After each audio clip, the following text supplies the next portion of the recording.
This video was made possible by CuriosityStream and Nebula. Watch another, full-length, exclusive companion video to this one about the Russo-Ukrainian War and the events in Crimea next on Nebula, which you can access by signing up for the CuriosityStream Nebula bundle deal for just $15 a year at curiositystream.com/RealLifeLore. For just $15 a year at curiositystream.com/RealLifeLore.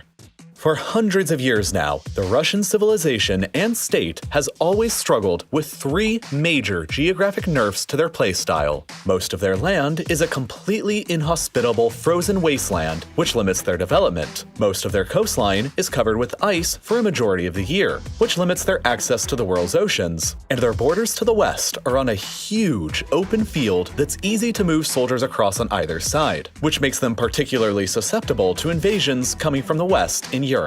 These nerfs are probably going to become lifted. This is how climate change will likely transform Russia once again into a global superpower. For the vast majority of countries in the world, climate change is going to be an absolute disaster by the end of the century. If you draw a line across the planet along the northern borders of the United States and Canada, just about every place south will be a significant loser by the end of the century. This is because human productivity has been found to be at its highest, somewhere between an average annual temperature of 11 and 15 degrees Celsius. Any higher or lower, and productivity for civilization begins to decrease. Right now, this zone for maximum human productivity exists across the continental United States, Europe, Anatolia, China, Korea, and Japan, which helps in part to explain why most modern and wealthy civilizations today exist here. But throughout history, this zone for perfect human productivity has been located elsewhere, and in the near future, it's going to change again. Migrating further north this time. Because of global climate change, by the end of the 21st century, it's believed that this productivity zone will instead stretch across the Arctic through Alaska, Canada, Greenland, Iceland, Scandinavia, and most significantly, Russia. As a direct result, the economies of the continental United States, Brazil, China, the European Union, and India will all struggle with adapting to this change, while the economies of the Arctic will be given a tremendous, once a few thousand years opportunity, and none of them are in a better position geographically to exploit this than Russia. Russia controls by far the largest amount of territory in the Arctic. 53% of the Arctic Ocean's coastline is Russia, and more than half of the Arctic's population lives in Russia. Much of this is taken up by Siberia, Russia's massive and infamously cold Asian territory that accounts for the vast majority of Russia's total land area and roughly 9% of the entire Earth's land area. The average yearly temperature across this region today is just 0.5 degrees Celsius and includes the coldest permanently inhabited place on the planet here at Oymyakon, where winter temperatures can plunge to as low as -71 degrees Celsius, well below the perfect productivity zone temperatures. Largely because of this, Siberia has been underinhabited for centuries. Only 33 million people live here today, only 1/5 of Russia's total population, and less than the population of Morocco. But Siberia and Russia's north is insanely rich in natural resources and potential. Perhaps even the greatest concentration of resources found anywhere in the world, and the warming climate zone creeping north is presenting Russia with a never-before possible opportunity to exploit it. It's estimated that there may exist up to $2 trillion worth of completely untapped mineral resources in the Russian Arctic in the form of rare earth elements, zinc, iron ore, silver, nickel, copper, coal, gold, uranium, diamonds, and much more. As global technology has increased, many of these minerals have become the key components for most of our devices, from smartphones and computers to everyday appliances and missiles. As Siberia warms and the demand increases, Russia will be increasingly capable of mining more and more of these resources. But their value is completely eclipsed by the next most valuable resource that'll be found here: oil and gas. And already, Russia is considered to be one of the world's great energy superpowers. She possesses the world's largest proven reserves of natural gas and is the world's largest natural gas exporter. She is also the world's second largest oil exporter and the third largest oil producer. But it's specifically natural gas that Russia has historically bet the backbone of its economic and geopolitical future upon. Russia is the largest supplier of natural gas to Europe, with these 12 countries importing more than half of their gas from them alone, and these countries importing further significant amounts. The EU even further imports approximately 30% of their oil from Russia, and Russia exports most of these resources directly to Europe through these 12 pipelines that act almost like arteries delivering blood. And most of the gas that flows through these arteries originates in Russia's Arctic, with 85% of it coming from northern West Siberia. Russia's fantastic geographic position enables it to simultaneously supply natural gas directly to both Europe and Asia, which gives it substantial geopolitical pressure to utilize on both continents. The natural gas fields here in western Siberia are believed to be the largest found anywhere on the planet and remain largely unexploited today. With tens of trillions of cubic meters of natural gas, however, the Russians can potentially supply enough energy to power the entire European continent with for decades if ever fully developed, and the warming climate will substantially improve Russia's capability to do so. But arguably, even more important than Russia's energy and mineral resources being more exploitable is going to be Russia's increased agricultural potential in a warmer world. The fuel for any civilization or empire throughout history has always been the same: food. And Russia already produces a lot of it. They are the world's largest exporter of wheat, barley, and oats. 1/4 of the entire global wheat market comes from Russia alone already. And all of this has simply been by relying on Russia's legacy growing regions here in the south and the west. As the world climate warms and the productivity zone moves further north, much more of Russia's land will open up for even further agricultural production. Estimates published by a team of Russian ecologists in 2019 suggest that if humans continue emitting carbon dioxide at high rates, roughly half of Siberia, or more than 2 million square miles, could become available for farming by 2080, and its human population capacity could jump up to 9-fold over what it is today. And once again, Siberia and Russia may potentially exist in the perfect geographic location for the future at the very top of Asia, the world's most populous continent and the one that will end up having the highest amount of climate refugees fleeing from places further south. If they are willing to in the future, Russia will be in the best position in the entire world to accept millions of climate refugees from the rest of Asia, who could be easily used to settle and populate the vast and currently empty Siberian frontier, and to transform it into perhaps the world's greatest economic juggernaut of the late 21st century and the early 22nd. And Russia's own current population is also not as susceptible to the effects of climate change as most other countries are going to be. For example, most of the United States' large cities are all located on the coast and are going to be susceptible to the effects of rising sea levels, which, over decades, will probably end up displacing millions of Americans and cost trillions of dollars.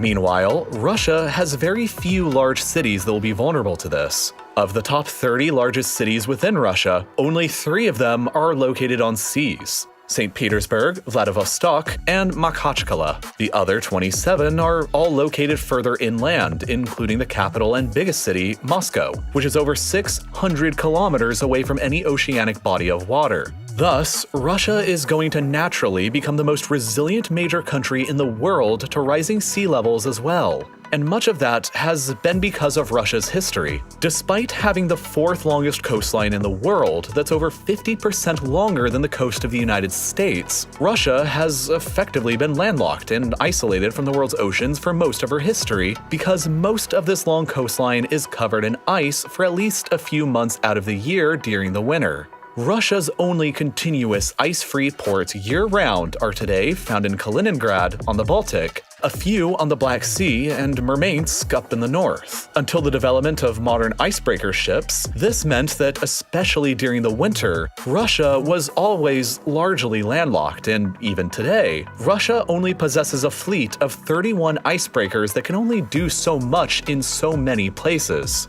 This ice lock curse has prevented Russia from accessing the global oceans and all the benefits that come with it, like trade and power projection, for centuries. But the climate change buff that's coming to Russia this century is all set to finally lift this long historical curse for them once and for all as well. Because the sea ice of the Arctic is beginning to melt, and fast.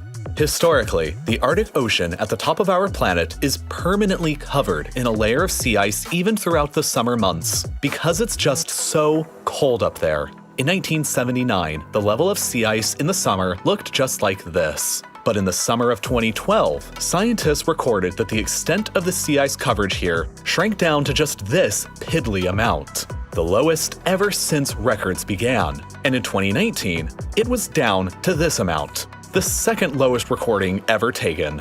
It's been found using this data that Arctic sea ice is decreasing at an alarming rate of nearly 13% per year. And given that trajectory, the Arctic will probably be almost entirely ice-free during most late summers as soon as the 2030s next decade. And once again, this will be a huge boon for Russia because of this, the Northern Sea Route, or NSR. Currently, if a cargo ship wants to transport goods between the busiest port of Asia, Shanghai, and the busiest port of Europe, Rotterdam, the quickest and most efficient way possible is along this route that flows through the Suez Canal and into the Mediterranean, through the Strait of Gibraltar, and across the English Channel. This route is 18,000 kilometers long, and it takes roughly 37 days of travel time to transit. However, ships traveling along the NSR between Shanghai and Rotterdam would only have to end up traveling 10,500 kilometers and would only take 22 days of transit time to get there, saving a distance of 7,500 kilometers and 15 days of travel time over the Suez Canal route.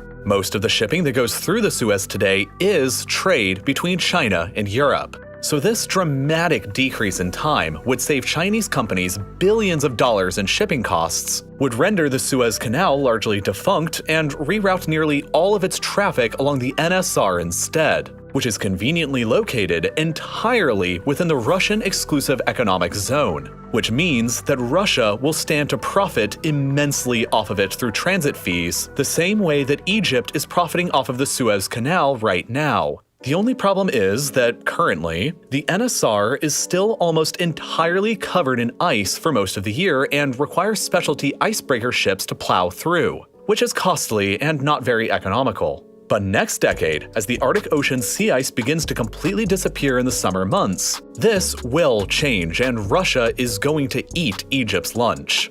China has already seen the writing on the wall and has invested over $200 billion into Russia's Arctic ambitions, which include developing the NSR into a feasible and usable maritime trade route. The NSR is bringing Russia and China together in a natural alliance, since it means both incredible savings for China and increased revenue and geopolitical influence for Russia. But it goes far beyond just trade. The melting of the Arctic sea ice provides another golden opportunity for Russia and China in the form of submarine, high-speed fiber optic cables. This is a world map displaying the location of every marine internet cable in the world currently. This is literally the internet's and largely the world's nervous system, as these cables make up 95% of all the data and voice traffic between the Earth's continents. You will, however, notice an absence in any direct cables between Europe and Asia, which has always meant that data and voice traffic between these continents have been slow when compared to other continents.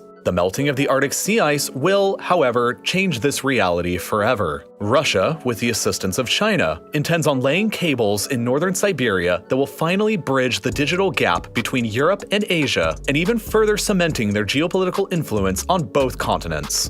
On nearly all counts, Russia comes out dramatically ahead in the face of climate change. They'll have a dramatically higher capacity for agriculture. They'll be able to sustain a higher population. They'll have access to dramatically more resources in the forms of oil, gas, and natural minerals. They won't need to divert nearly as much money to rise in sea level mitigation, since most of their major cities are located far away from the sea. And perhaps most importantly, their entire coastline will finally be unlocked and usable after centuries of being useless, which will provide them with enormous access to the new warmer world's oceans and new locations to construct their ports upon. Just before Peter the Great's death in 1725, he allegedly made a statement for all of his future successors to Russia: "You must always expand towards the Baltic and the Black Sea." These were Peter the Great's primary foreign policy objectives while he was still alive, and to their credit, nearly every Russian ruler ever since has largely followed his guidance up until the modern day,